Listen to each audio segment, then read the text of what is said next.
My niece stood in my doorway, barefoot, eyes glassed over. "Uncle," she said. Actually, her voice didn't belong to a child. She hesitated, fingers twisting the hem of her sweater. Then she stepped in and shut the door. The room tightened around us. She looked at the floor. I didn't eat because she said not to. She said it would hurt less if I stayed quiet. No tears, no emotion, just a dead sentence floating in the silence. I didn't ask questions. I walked past her, picked up the phone, and dialed the police. I didn't shake, I didn't breathe. I just listened to my heart crawl backward through time. The officer asked me to step outside the room while they questioned her. I watched from the hallway. She sat still, not scared, not brave, just resigned. Her mother arrived 20 minutes later. Faux concern, tight arms, crocodile tears, accusations. She's been acting out since the funeral. You know how grief works. I said nothing. I watched the way her daughter wouldn't look her in the eyes, wouldn't speak, wouldn't move near her. I told the officers she needed to stay with me for now, temporary custody. Her mother objected, loudly.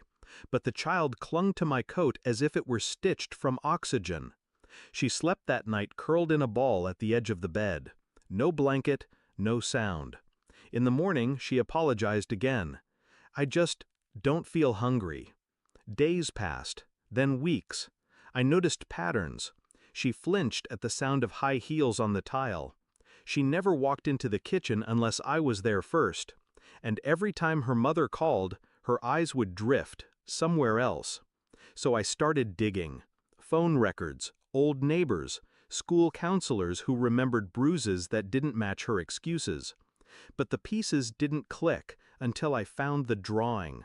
Crayon, simple, childish, but haunting. A stick figure, with long black hair. A smaller one beside it, curled up in red. The words, "If I tell, she won't stop." I called my friend in Child Protective Services. I asked her to run the mother's name.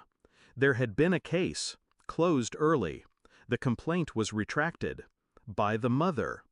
I started documenting everything. Photos of bruises that came from the playground. Videos of her flinching whenever someone knocked on a door. I wasn't building a theory, I was building a case. A neighbor finally returned my call. She lived across from their old apartment.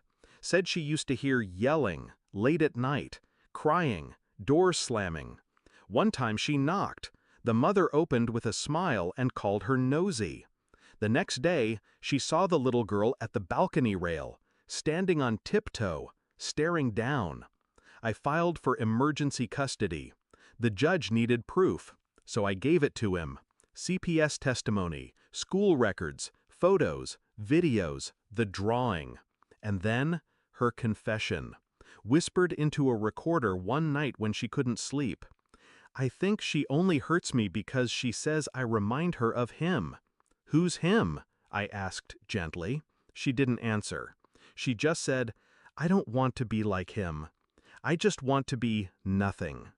Her mother arrived the next morning, uninvited, stormed into the living room with fake rage. "You had no right!" I handed her the file, every page, every photo, every report.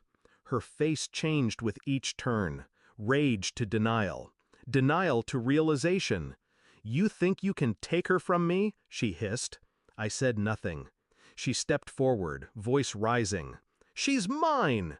You think you know what it's like raising a kid alone? You think—" I interrupted. "You're not a mother. You're a scar that keeps bleeding." She froze. I stepped aside. 2 uniformed officers walked in behind her. The look in her eyes told me she'd already guessed. She was being arrested. Not just for neglect, not just for abuse, for something worse. Something she thought no one heard when the door was closed. But her daughter had spoken. Not with screams, with silence. And I had listened. That night the house didn't feel heavy anymore.